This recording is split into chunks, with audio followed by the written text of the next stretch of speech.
Welcome, ladies and gentlemen, to Truth on the Tracks. I'm Brandon Turbeville, your host. Tonight is April 4th, 2016, and we have a lot of material to discuss tonight. We're going to touch on the Syria issue, some domestic policy as well, and we're going to be jumping around on a number of these different things. We're also going to be talking about the elections and relevant information in regards to that. Now, before I do, I want to encourage you to catch Truth on the Tracks here every Monday night at 9 p.m. Eastern Standard Time here on ucy.tv. You can access the show at ucy.tv or its personal page at ucy.tv/TT for Truth on the Tracks. And on that page, you're going to find the archives, the links to my most recent articles, and the YouTube videos of the show. Now, you can also follow my work at activistpost.com, naturalblaze.com, and eraofwisdom.org, as well as my own website, brandonturbeville.com. If you're interested in my work specifically, then I encourage you to go to brandonturbeville.com. Follow that website. That is the site where I repost all of the information, all of the YouTube videos, all the archives of this show, and all of the books are available there as well. The books are available under the Books tab, and of course the free PDF of The Difference It Makes, 36 Reasons Hillary Clinton Should Never Be President, is available on the site as well. You can donate there. You can translate the page in other languages and share it that way. There's a lot of information there on the page. Lots of links to relevant news items and news websites available there, so you can make that website, brandonturbeville.com, your hub for news information. Now, if you go to the website, brandonturbeville.com, you'll find that I posted up on March 23rd an article entitled Brandon Turbeville's Work Included in Art by South Carolina artist Travis Prince. You can find his work over at Paintings by the Prince on Facebook, and he's got a live stream art and education show, which I linked to in that post. And just if anybody is interested in new and cutting edge art, you can go to that article and take a look about how my work was incorporated into the artwork of Travis Prince. You can see it there. A painting there's a photo of the painting and a close up of where my work is included. So go take a look at that, then go follow his work on his relevant pages. Now, just a quick word on the foreign affairs situation. We want to mention the embarrassing Saudi ambassador fail to his attempt to push destabilization in Syria, the destruction of the Syrian government under this false pretense of spreading democracy. We had Abdallah al-Mualimi, the Saudi Arabian ambassador to the United Nations, doing an interview with Mehdi Hassan. Hassan simply asks him some basic questions and then presses him on the issue, and Mualimi falls apart. He can't argue why there should be elections in Syria, but there shouldn't be elections in Saudi Arabia. Just an example, Hassan asked, many people might say that's a good thing. There should be democracy in Syria. There should be an elected government in Syria. Of course, there is an elected government in Syria. They did have elections, but we'll leave that aside for now. And he goes on, but they might also wonder why you are okay with an elected government in Syria, but not an elected government in Saudi Arabia. The people of Syria get to choose their rulers or head of state. Why can't the people of Saudi Arabia choose their own head of state? Mualimi responds, go and ask the people of Saudi Arabia. Hassan responds, he says, I can't, can I? Mualimi says, of course you can. Hassan responds, no, it's illegal in Saudi Arabia to call for a change in the government, to call for the king to come out of office. Mualimi says, I didn't say go call for a change of government. I said go and call and ask the Saudi people whether they are happy with their system of government. Hassan keeps pressing him, says, how do I do that? What's the process? They talk about opinion polls or anything like that. Mualimi suggests opinion polls. Hassan says, well, what about an election? Mualimi says, well, we will have elections at some point of time. We started with municipal elections, but elections is not the panacea for everything. Now, it's interesting. Yeah, they've had municipal elections. These are fairly meaningless municipal election. I think they've had them 5 times since 1960, so the hub of democracy there. Hassan says, no, I agree, but you say you want elections in Syria. I'm saying, why not have elections in Saudi Arabia as well? To which Mualimi falls apart. There's no point in me reading the entire interview. You can go to the article entitled, it's on BrandonTurbeville.com and ActivistPost.com. Saudi ambassador fail attempt to push elections in Syria falls flat in absence of elections in Saudi Arabia. And you can watch the video clip there. It's not embedded.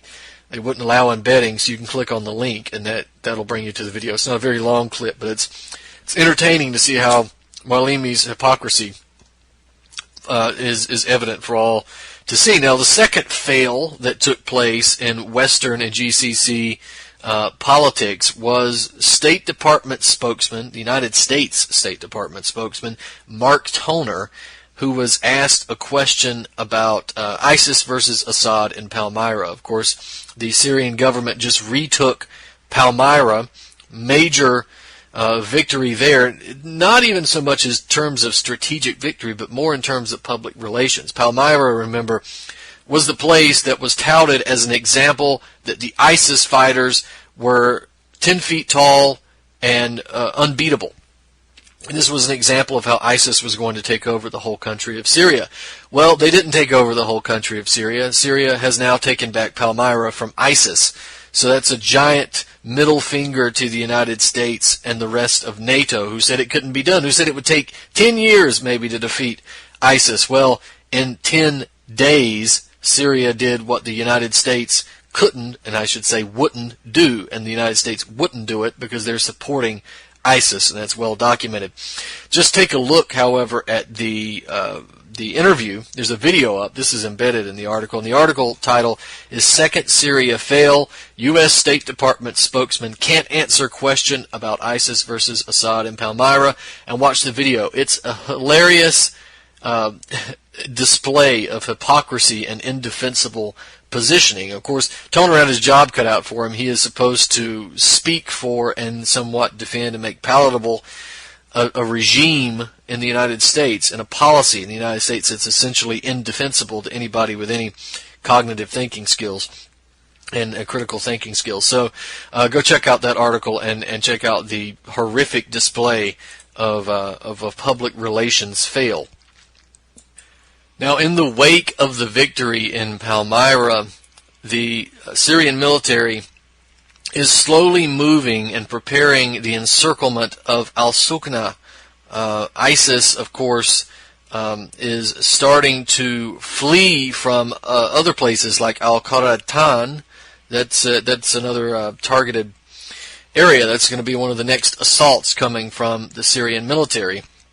In fact, with the recent mobilization of over about 4,000 to 4,500 military personnel to the Eastern Kalamun front, the Syrian army is now preparing a final assault to liberate Qaratan from the ISIS forces there that have controlled Qaratan since August 2015. And the Syrian forces are going to be responsible for carrying out large-scale military operations, going to be done under the supervision of Russian military advisors, the same Russian military advisors who played an important role in the government's victory in Palmyra. Also, we should call it Tadmur. That's another name for it. On Thursday, we had the first convoy of reinforcements from the Western Kalamun pouring into the Eastern Kalamun to participate in the offensive. And this group was made up of soldiers from the Syrian Army's 43rd and 63rd Brigades of the 4th Mechanized Division. The following day, Friday, we had Russian military advisors entering the Eastern Kalamun as well and made their way to Qaratan.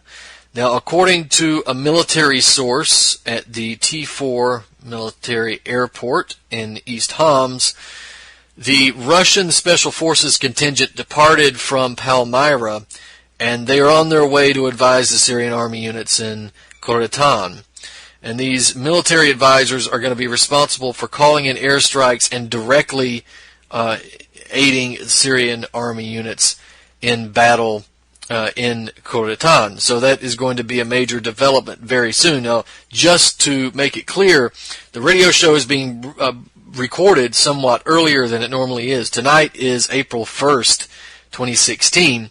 So usually we record it on the Sunday before the Monday that the show is broadcast. So this is the Friday evening of before the Monday that you'll hear the show. So things could spark off in Koretan much sooner before you actually hear the broadcast, or we could see a slower development. This is just the nature of events that can change in the field. Now, in neighboring Iraq, we saw the western countryside of the Al-Anbar Governorate, the Iraqi Army and Popular Mobilization Forces, the PMF, liberated Al-Heat police station and the Al-Heat National Hospital after a violent battle with ISIS and Al-Sham this morning. In addition to that, the Iraqi armed forces liberated the entire Al-Jamia district in eastern Al-Heat. The Iraqi forces entered Al-Heat after a long military operation near Al-Ramadi. This is a relatively major development because Al-Heat is located to the west of Al-Anbar's provincial capital, which is Al-Ramadi, right? This is proximity to the village of Al-Baghdadi makes it important military gain. So best of luck to the Iraqi forces in that regard. There's also the development of the Iraqi Prime Minister Haider al-Abadi, who is heading to Parliament now to present his list of candidates for a new cabinet on actually, he already did that, but we're waiting on the news from that. The idea is that he's going to present a list of names of candidates for the ministries that is going to make up part of the government. These candidates, according to Abadi's office, were chosen by a committee of specialized experts on the basis of their professionalism, competence, integrity, and leadership ability, end quote. He went into a meeting with Parliament Speaker Salim al-Jabouri and another group of senior officials, according to a parliamentary source. He's repeatedly called for the current cabinet of party-affiliated ministers. He wants them replaced with technocrats, but he's faced resistance from powerful blocs within the government and resistance from those ministers who rely on these positions for a number of different reasons. So we're going to see how that develops in terms of the Iraqi governing structure. Now on to Yemen. We are seeing the Saudis being revealed for the paper tigers that they are. This is an interesting development. The Saudi Royal Army launched a large-scale offensive to capture Rabua from the Houthis and the Yemeni Republican Guard after they lost the border city last November. Now, Al-Rabua is on the border of Saudi Arabia and Yemen. Part of it's in Saudi Arabia. So the Saudis have invaded Yemen to remove the Houthis, and what they got was not only a fierce resistance, but they also lost part of a city on their border. This is a paper tiger in action. There's only been minimal gains against the Houthis, minimal gains against the Republican Guard in not only Rabua, but in Yemen in general. They've actually had a number of massive defeats.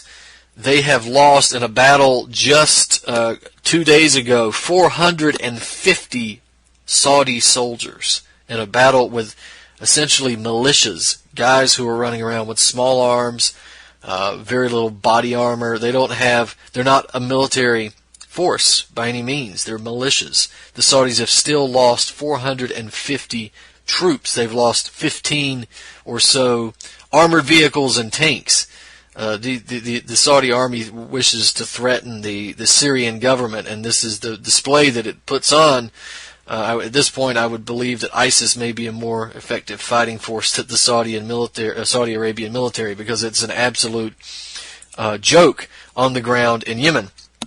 Now, we must mention the the Israelis, right? The Israelis are now announcing a new alliance with the Gulf states. Big surprise. Israel is now saying that it's considering a new alliance with Gulf states to make up what they are calling the recessive U.S. alliance. The recessive U.S. alliance. And this is a reference to the U.S. deal with Iran and also to the fact that they're essentially picking up a number of the other former U.S. allies or current U.S. allies. The Israeli officials are openly talking about common interests with Persian Gulf countries, especially in terms of confrontations with Iran, which has become a common enemy for both sides, of course, by virtue of both sides, with the Saudi Arabians and the Israelis. The positions of both of those countries against Assad is also another unifying force. The alliance between the Israelis and Saudi Arabia has essentially been cemented because of the Saudi ban of Hezbollah-owned TV station Al-Manar and designated Hezbollah as a terrorist organization. And that's also caused ripples throughout the Middle East because some governments aren't willing to do that. Egypt, however, for instance, is refusing to do that, and a couple of other countries have gone along with it, and it's a disgrace that they have. Now, let's move on to another issue. Before I move on to another issue, I want to make a comment about last week's broadcast. I discussed an article that I wrote March 22nd of this year. Clinton emails reveal plan to destroy Syria, target Iran, threaten Assad's family. Now, that article contained a few errors. I talked about the article at length. I mentioned the article essentially is a reference to the Clinton emails that were obtained by WikiLeaks and the Freedom of Information Act and the use of Clinton's email server, private email server. And it contained a number of quotes which I read on air last week. These emails, the content of these emails, were posted by WikiLeaks as emails. In other words, the troves of email material that was gained by WikiLeaks was posted on their website as emails. The quotes, however, are actually from an article written by James P. Rubin for Foreign Policy, and the article is called "The Real Reason to Intervene in Syria." So the email that I quoted last week is not an email at all. It's a published article, and it's most likely in Clinton's inbox because somebody mailed it to her or she signed up for Foreign Policy's newsletter. Now, the quotes in this article are not Clinton's words, and they're not an email communication. But we're going to leave the article up with the retraction that I've got posted on the article now. It's not really a retraction. It's just a clarification, I guess we should say, because it was posted by WikiLeaks as an email. And the only way to have discovered that would have been to quote to take the quotes and put them into a search and look for the article. And that's presupposing that you would have known that it was an article. So the quotes in the article aren't Clinton's. They're not an email communication. And we're going to leave the article up with the clarification note. But the quotes are real, and they're an important statement coming from one of the premier organizations that have been involved in the creation and implementation of U.S. foreign policy for quite some time. Clinton's whole tenure as Secretary of State represented an implementation of this strategy, the very strategy that Rubin described in his article. So the misstatement that was made in my article and on the show last week was entirely accidental. We apologize for any confusion that took place as a result, but we're going to leave that up so people can take a look at the James P. Rubin quotes nevertheless. So there is that. Now I want to transition. We're going to talk about Hillary shortly, but I want to transition into to another topic. there was a presentation recently that was discovered by Centers for Disease Control regarding a flu vaccine awareness and uptake program that had been making the rounds on a number of natural health websites and alternative media websites. And the presentation was entitled Increasing Awareness and Uptake of Influenza Immunization by Dr. Glenn Nowak, the Acting Director of Media Relations for the CDC and Associate Director for Communications for the NIP and CDC. And it reads more like a cross between Edward Bernays and Zbigniew Brzezinski and some aggressive corporate marketing firm than anything related to public health. Nowak's presentation is supposed to be a short talk about how to best encourage the public to accept vaccinations and encourage vaccine uptake, but the presentation is actually a list and chronological display of how to manipulate statistics, how to take advantage of mass media, create mass hysteria, capitalize on a witless and frightened public to achieve the aims of the CDC. Now, realistically speaking, the presentation really reads more like a wartime psyop and propaganda manual than a public service announcement. Nowak's presentation begins by pointing out that, quote, good, meaning effective communication, is a necessary but usually only partially sufficient condition for achieving desired behaviors, and, quote, facts, figures, and statistics in and of themselves don't equate to good communication, nor does information equal good communication, end quote. He then goes and gives an example of a commonly used type of propaganda related to vaccines. He says, quote, it strikes 2 million Americans each year, and complications from this kill up to 200,000 people a year, more people than breast cancer, car crashes, and AIDS combined. The good news is, in most cases, this can be prevented. What is it that causes this harm, and does having this information change your behavior, end quote. That was off of the presentation, PowerPoint presentation that Nowak put out. Now, just to be clear, the condition that Nowak is referring to is DVT. That's deep vein thrombosis. It's not the flu. But his message is clear because it essentially what he's trying to get across is that it gets your attention and it immediately has the reader wondering how to prevent a deadly but preventable disease. So then he goes on in this presentation to describe his, quote, recipe for fostering public interest and high vaccine demand.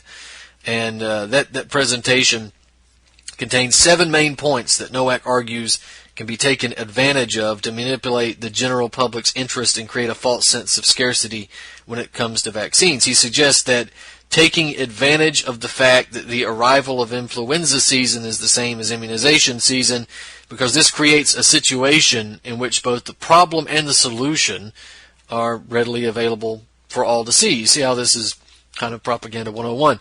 He also points out that one effect that can be capitalized on is the fact that, quote, dominant strain and or initial cases of diseases are 1, associated with severe illness and or outcomes, 2, occur among people for whom influenza is not generally perceived to cause serious complications, meaning children, healthy adults, healthy seniors, and 3, in cities and communities with significant media outlets, meaning daily newspapers, major TV stations, in quotes. So, in other words, a readily exploited situation where news can be framed to suggest that the flu affects everyone, that even healthy individuals should be afraid, very afraid. The need for communities with significant media outlets is what is being pointed out here. So Nowak is being explicit in this regard in his third point, which says, quote, medical experts and public health authorities publicly, meaning via the media, state concern and alarm and predict dire outcomes and urge influenza vaccination. So in no uncertain terms, he is describing a concerted and coordinated effort between these medical experts, meaning big pharma, and corporate media outlets to hype and distort public health information for the purpose of promoting an agenda, his agenda, vaccination. And all of this, we got to point out, is entirely unbeknownst to the general public, who are being frightened, lied to, stoked, prodded, All of that at the behest of powers that they assume are either benign or working for their own good. So if you don't believe that, look at Nowak's fourth point. He says, quote, the combination of 2 and 3 result in A, significant media interest and attention, B, framing of the flu season in terms that motivate behavior, meaning is very severe, more severe than last or past years, deadly, etc. So he's blatantly admitting a deceptive media campaign between these medical experts and corporate outlets that, interestingly enough, financially benefit from major pharmaceutical corporations. So he continues to describe the media psychological operation in that presentation. This is important in the 5 to 7 points here. He says, quote, continued reports, meaning from health officials and media, that influenza is causing severe illness and or affecting lots of people, helping foster the perception that many people are susceptible to a bad case of influenza.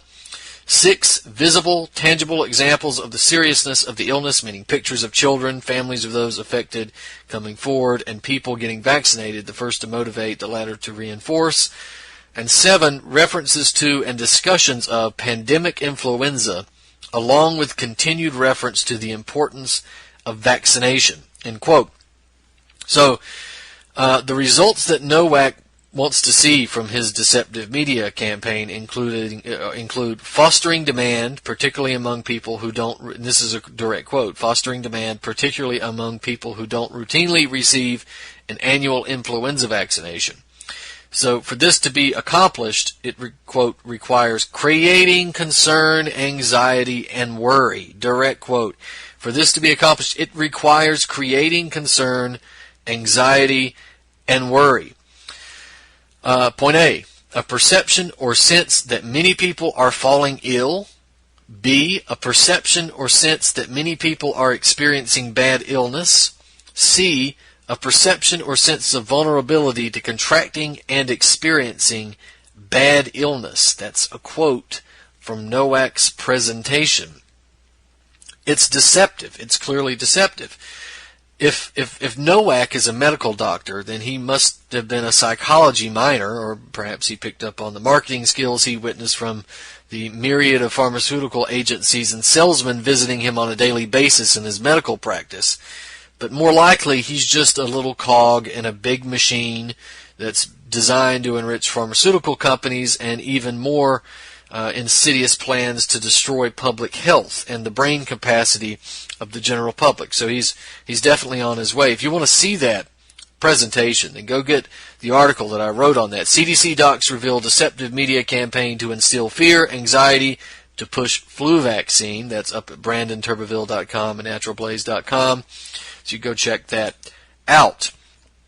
Now, we want to mention the Grocery Manufacturers Association, the GMA, on March 11th was found guilty of violating the spirit and letter of the state of Washington's campaign finance disclosure laws by attempting to shield the identities of the corporations that dumped millions of dollars into a campaign to defeat a GMO labeling initiative that was gaining steam across the state.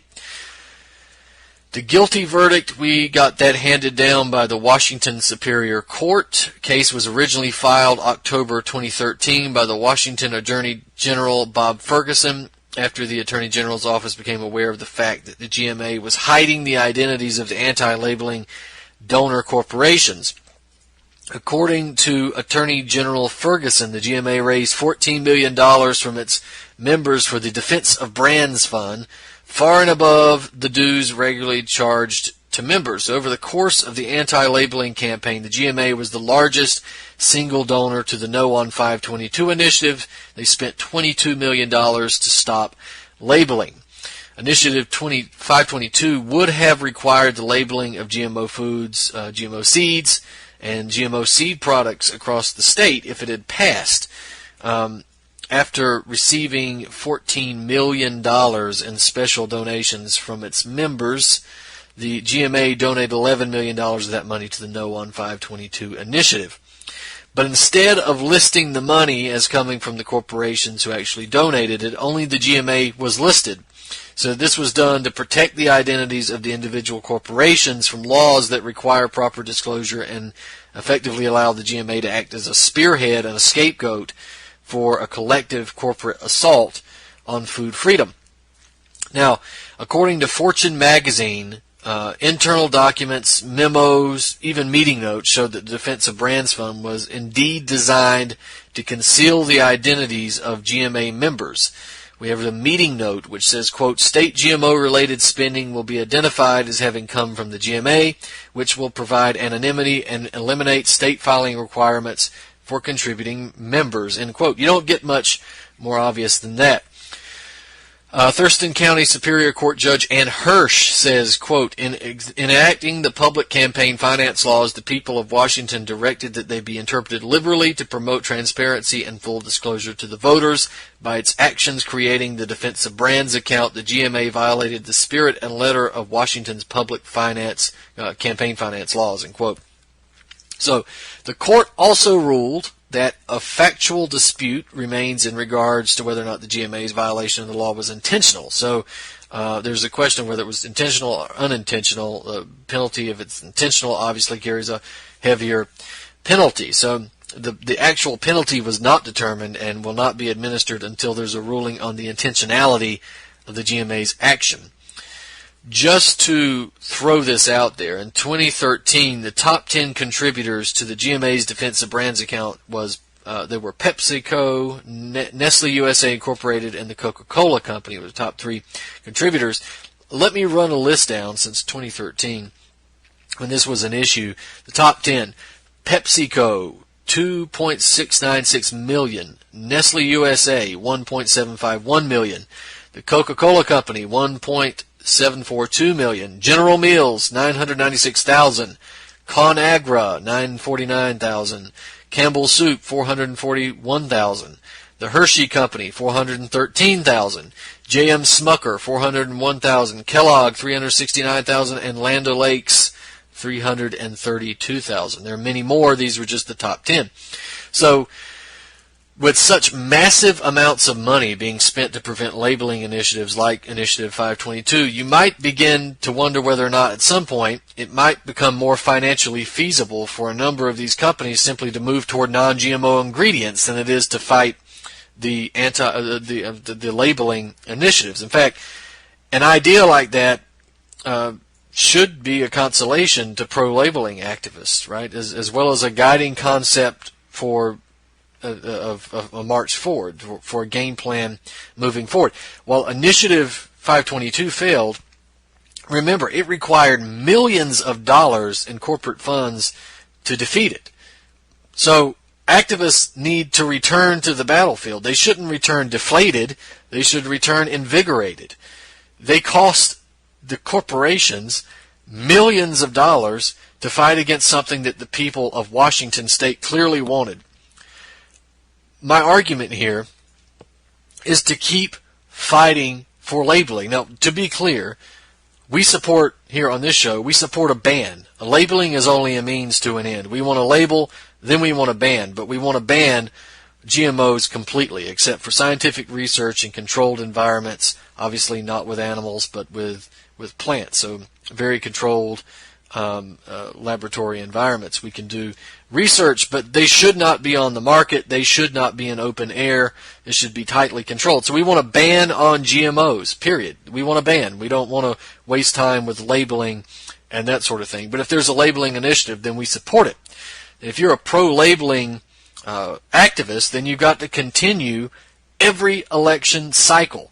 Eventually, either the measure is going to pass and you'll get your labeling, or the corporations are going to find it cheaper to comply with your demands. So the message should be clear to the corporations. We're going to have GMO labeling whether you like it or not. You can come along with us or you can fight us, but it doesn't matter.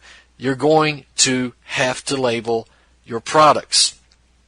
So that's my advice on this issue. If you're pro-labeling and you want this stuff labeled, go out every election cycle, make them spend millions of dollars, make them spend $20 million every single time. Make them do that. Eventually they'll have to go organic, non-GMO, or they'll just get tired of fighting it in that way, and you'll get your you'll get your way. So don't give up, but also remember to argue for that ban, and that's what we're supporting here. Now, speaking of companies that were naughty, let's mention that with the Easter holidays behind us now, one of the bigger days for chocolate sales of the year, the Oakland-based health watchdog group As You Sow released a report regarding 35 chocolate companies whose products tested positive for illegal and high levels of either lead or cadmium or both. Now, there's no safe limit of lead set for children, I guess, unless they put it in a vaccine, and then it'll be safe and good for you. But in chocolate, it's quite dangerous. And the metal, we know that it causes a variety of types of neurological damage and low IQ. Cadmium has been linked to bone damage as well as kidney damage, liver damage. Both of these metals can remain in the human body for years. Andrew Behar, the CEO of As You Sow, said, "We assumed the companies were testing their products before they put them on the market, but they're not." End quote. So they essentially got a number of these chocolates. They tested them. They found these high levels of lead, cadmium, or both lead and cadmium, and they told the companies about this as well as went public. As You Sow says only 2 companies have asked to work with them to fix the problem. The National Confectioner Association is, of course, saying there's not a problem. And a number of the companies, you can go read this in my article. We have a link to the list. But Hershey, Godiva, Kraft, Mars, Cadbury, Nestle, Starbucks, Whitman's, even Whole Foods and Trader Joe's is included on the list. So my article, 35 chocolate companies tested positive for high amounts of lead and cadmium, available at BrandonTurbeville.com, naturalblaze.com. So please go look at that. If you're a chocolate eater, then you should go check that out, and be careful about what you're picking up. Now, I want to talk about the war on drugs, the stupid war on drugs. We have a revelation, I guess we should say a revelation, public admission, it would be a better term. But there was an interview conducted by Harper Magazine, Harper's Dan Baum, about 22 years ago. He interviewed former Nixon domestic policy chief John Ehrlichman, and Ehrlichman admitted what many of us have known ever since the beginning, that the Nixon administration's war on drugs policy was a giant lie. Now, it wasn't Nixon's police state that was a lie. That was very real, and it's gotten even worse. It was the justification that was used for the police state and the war and the fear-mongering and all the panic-inducing hype produced by the White House that was a monumental obfuscation of what was happening. Ehrlichman didn't mince his words when he discussed the war on drugs, and it is suggesting the justification given to the war on drugs was a lie. He's not inferring that. He says it's a lie.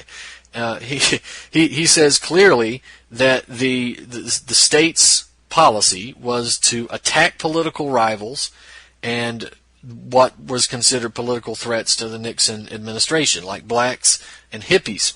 This is a direct quote from Ehrlichman. The Nixon campaign in 1968 and the Nixon White House after that had 2 enemies, the anti-war left and black people. You understand what I'm saying? We knew we couldn't make it illegal to either be against the war or black, but by getting the public to associate the hippies with marijuana and blacks with heroin. And then by criminalizing both heavily, we could disrupt those communities. We could arrest their leaders, raid their homes, break up their meetings, and vilify them night after night on the evening news. Did we know we were lying about the drugs? Of course we did. End quote. So, I'm not going to read that again because it's too long of a quote. But for those of you who bought into this ridiculous war on drugs, and I imagine there's very few regular listeners to this show who bought into it, but congratulations, you got played, like everyone else who supported that stupid war got played. Anyone who supports the drug war doesn't truly understand what personal freedom stands for and what independent thought stands for. But if you followed along with the Nixon administration and the subsequent administration's war on drugs, you got fooled by Tricky Dick and the rest of the crowd. They lied, you believed it, and now they can admit that they're lying because the ball has already started rolling downhill. You already have militarized police kicking in doors and flashbang grenading, infants in their cribs, SWAT teams murdering people even when they have the wrong houses, all on the basis of war on drugs, among other things, but particularly the war on drugs. So we had Tom Lobianco writing for CNN. He says, it's a stark departure from Nixon's public explanation for his first piece of legislation in the war on drugs, delivered in message to Congress in July 1969, which framed it as a response to an increase in heroin addiction and the rising use of marijuana and hallucinogens by students. Now, in 1969, was there that's in quote, was there an increase in heroin and marijuana and hallucinogens? Yeah, absolutely. Everybody knows that. But again, adults have a choice, don't they, to use marijuana or hallucinogens or heroin. And because the gullible public was convinced that other people don't have the choice to make their own decisions, they allowed this militaristic war on drugs policy to go forward. So these people who would have been allegedly on marijuana or on hallucinogens or on heroin, they were thrown into cages and their lives were ruined because, well, their lives might be ruined otherwise. But we won't go into too much depth in terms of the war on drugs. But we want to point out, though, just kind of in closing on this, the war on drugs and the ensuing police and incarceration states that followed and that we have now had a much larger purpose than just helping Nixon fight back against political threats. Nixon was a paranoid freak, but this was not the only reason that the war on drugs was created. Most drugs were already illegal by Nixon's election anyway, and that was a shame. Hiding and preventing the knowledge of positive effects of some substances was one issue. Of course, shredding constitutional and human rights was another attempt, another goal of this, to gradually get it in, to panic easily frightened people and then take their rights away. That's not something that started after 9/11. Of course, creating a culture of incarceration and implementing a gradual but eventually total police state were most certainly part of the plan as well, and that's something that history has demonstrated. You look at 2016 and you can see that not only is that the end game, that's here. And if you don't think that the United States is a police state, then I don't know where you've been. We've officially become a police state. We're not becoming a police state. We are a police state. If you ever want to get an idea for how bad you've acclimated to this, I would encourage you to go outside the country for 2 weeks and come back in and see if you don't recognize it. Now, after he helped set the United States further down the path of totalitarianism, we at least appreciate Ehrlichman's honesty, even if it is a few decades later. Perhaps we can now begin dismantling this ridiculous, freedom-crushing, anti-intellectual, anti-personal liberty drug war. We can begin dismantling that, hopefully. And in that vein, we've actually been having some modicum of success. It's very slow, very gradual, very small at times, very tiny steps forward, but we are taking tiny steps forward. After decades of oppressive and freedom-crushing drug legislation, even the state of Virginia now is being forced to come to grips with the rising tide of public opinion that no longer views marijuana as the substance equivalent to Al-Qaeda.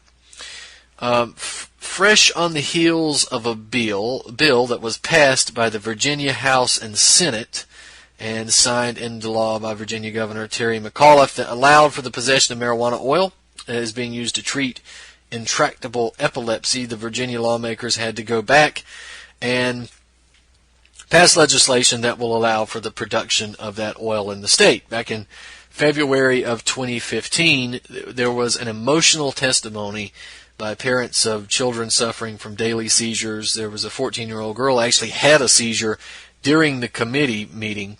Virginia lawmakers did agree on legislation that would allow Virginia citizens to possess and use marijuana oil for the treatment of epilepsy. So anyone possessing this oil has to have a doctor's certification that the oil is being used to treat intractable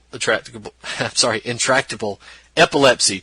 Now, just to briefly point out, we don't agree with this. We don't agree that an individual has to have a doctor's certification to get marijuana oil.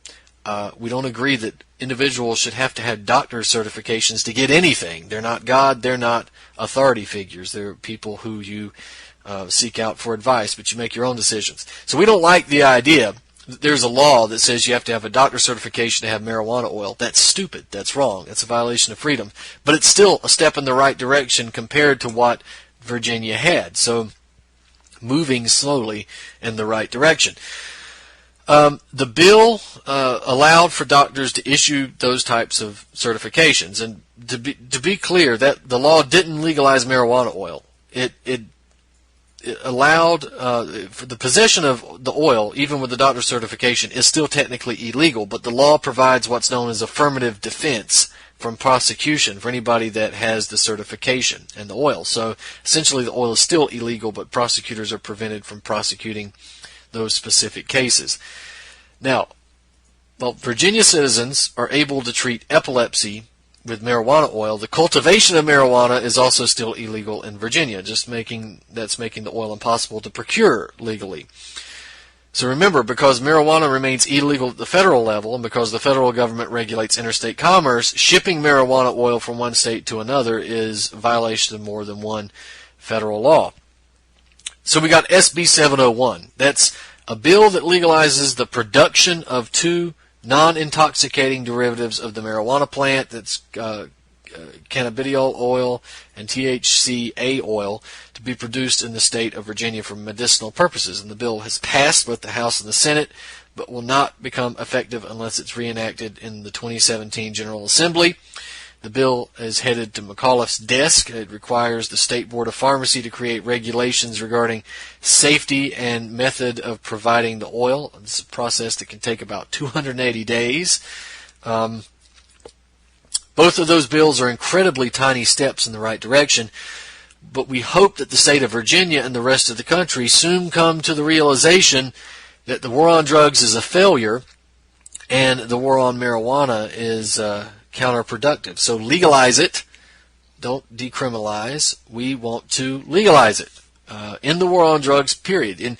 And I offer to you libertarians and I offer to you Republicans who want to cut government, let's cut the DEA. Let's just get rid of it. Serves no purpose. That's a government agency that is useless. Let's cut it, and those guys can find real jobs. We can also cut the BATFE. So we can be done with that. Now, again, small steps in the right direction. We're going to be positive tonight. New Hampshire is now discussing a possible marijuana decriminalization. We got an article by Tom Engel of marijuana.com. New Hampshire House of Representatives approved a bill on March 10th that would decriminalize the possession of up to half an ounce of marijuana.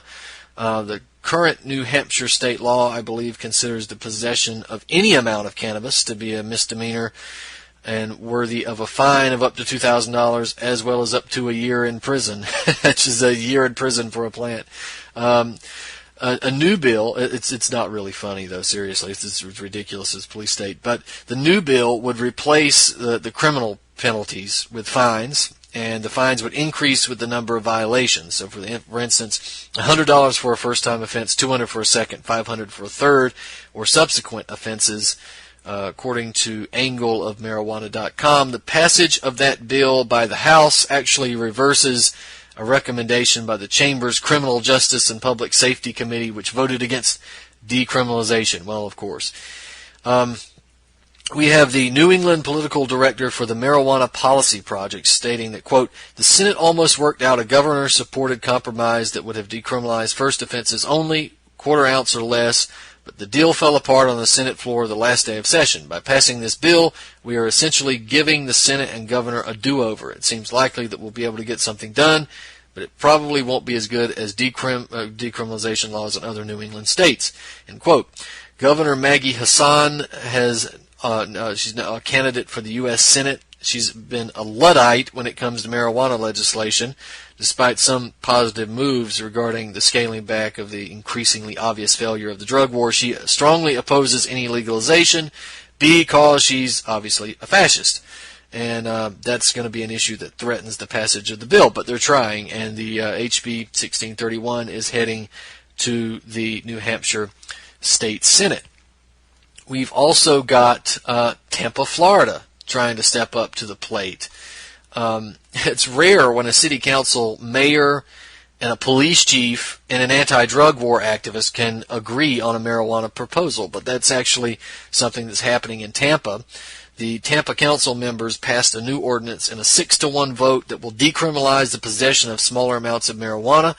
The new measure is going to see people who possess 20 grams or less of cannabis be issued a $75 citation for the first offense, $150 for the second, $450 for a third, or any other offenses. The possession of 20 grams or less is also going to cease to be classified as a misdemeanor. Possession of more than 20 grams will still be classified as a felony. The Tampa Police Department Chief Eric Ward, who supports the measure, said, quote, "This is not a get-out-of-jail-free card. This is to target those first-time offenders that made a mistake and giving them the opportunity not to get into that criminal process," end quote. Now, we've also got a coterie of freaks. Hillsborough County Anti-Drug Alliance. This is a clown show. This woman, she speaks to News Channel 8, and she says, "When you talk about second chances, we don't mean third, fourth, fifth, sixth.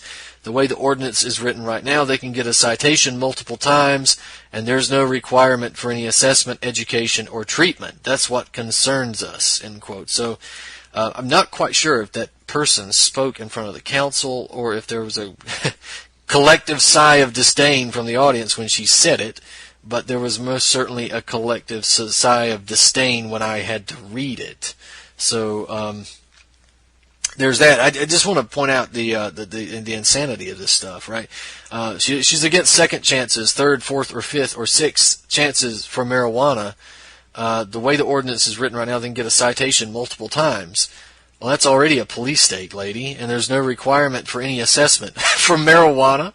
Education on marijuana. Yeah, well, we do need education on marijuana, so people like you aren't speaking in front of council and being given the time of day and treatment for marijuana.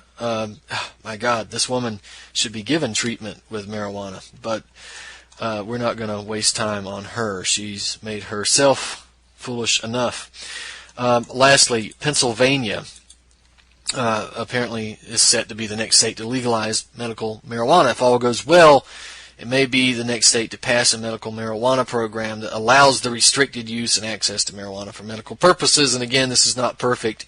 It's not what we want to see, but it's a step in the right direction, and we'll get there if we keep pushing. So a bill has passed in Pennsylvania House by a vote of 149 to 43 that would establish standards for doctors and growers and dispensaries, as well as allowing patients to consume marijuana in pill, liquid, or oil forms. And the law would have strict standards on who and for what reason the marijuana could be procured. Medical marijuana patients would need to have a serious condition like cancer or AIDS or multiple sclerosis, glaucoma, epilepsy, all that kind of stuff. Under the bill, the state would license as many as 50 dispensaries and up to 25 processors and growers. Patients wouldn't be able to obtain marijuana they are able to smoke. We had Representative Jim Cox saying, "Today we have the opportunity of offering hope to the parents of these children, to the patients, offering the hope of letting them, along with their doctors, decide how to best treat the conditions they're dealing with on a daily basis." End quote. Now, despite the fact that the bill was passed by an overwhelming majority, not all members of the Pennsylvania House supported the bill, of course. If anybody was wondering about the argument coming from one of the 43 House members who maintained that a harmless and beneficial plant present in nature should be continually held to be illegal as a substance, and that not even the sickest Pennsylvania citizens should have their access to it, we have Majority Whip Brian Cutler, and this is what Mr. Cutler had to say, quote, "We're setting the path to bypass the FDA product approval process. Whether the drugs are good or bad, we're saying we're willing to circumvent that process, a process that's been in place for over 100 years. 100 years. It's historical because it's what's needed now. He doesn't want us to be hasty. So, aside from marijuana laws themselves, Representative Cutler appears to be more alarmed by the fact that the state of Pennsylvania would be circumventing the authority of the FDA. That's a sort of a states' rights in reverse argument. It revolves around ceding basic rights to the same agency that approved Vioxx and RBGH and mercury for various forms of consumption. But marijuana's bad, okay? Vioxx is good. Mercury is good, though. That's actually healthy for children. So what's more interesting, though, is that Cutler cuts his own argument's throat, pun intended, when he references the 100-year of existence of this process, since marijuana's been around on the planet since known beginnings of human history. That's last time I checked, that was longer a period of time than the FDA has been in existence. But thankfully, Cutler and his ilk were in the minority this time around. We had Jeff Pyle, who's a representative there. He had a standing ovation after recounting his own fight with cancer and the chances his daughters may have it. I live with cancer every day. I'm told there is a very high likelihood I'll have it again. Please let my kids have access to this. That's what he said. Got a standing ovation. The bill is now heading to the Virginia Senate, and it actually has a high likelihood of passing it since they passed a similar bill last year. So a lot of talk about marijuana tonight. We're going to be talking about a number of other issues as well. Next week, we'll be focusing again on the foreign policy issue, but we're also going to have to shift briefly if nothing major happens in that realm, so we can talk about the domestic issue since we have the elections coming to a head. I do believe Wisconsin is Tuesday, which means tomorrow, for those of you who are listening to the show live. We'll be talking about a number of domestic policies, domestic problems, but also solutions to these issues. And we're going to be posting up a number of a list of solutions and demands for political change and political revolution. Not the Bernie Sanders political revolution, also known as a steam valve, but a real political revolution that actually has demands and a set of balls to get it accomplished. So we'll get that up on the website as soon as possible. We'll also be talking about Hillary Clinton and her resident evil in the U.S. political sphere. So we're going to be talking about a number of things next week. So please come back next Monday night, 9 p.m. Eastern Standard Time. Ladies and gentlemen, this has been Truth on the Tracks. I'm Brandon Turbeville. We'll see you next week.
My name is S.M. Gibson, and I am the host of Anti-Media Radio on UCY.TV.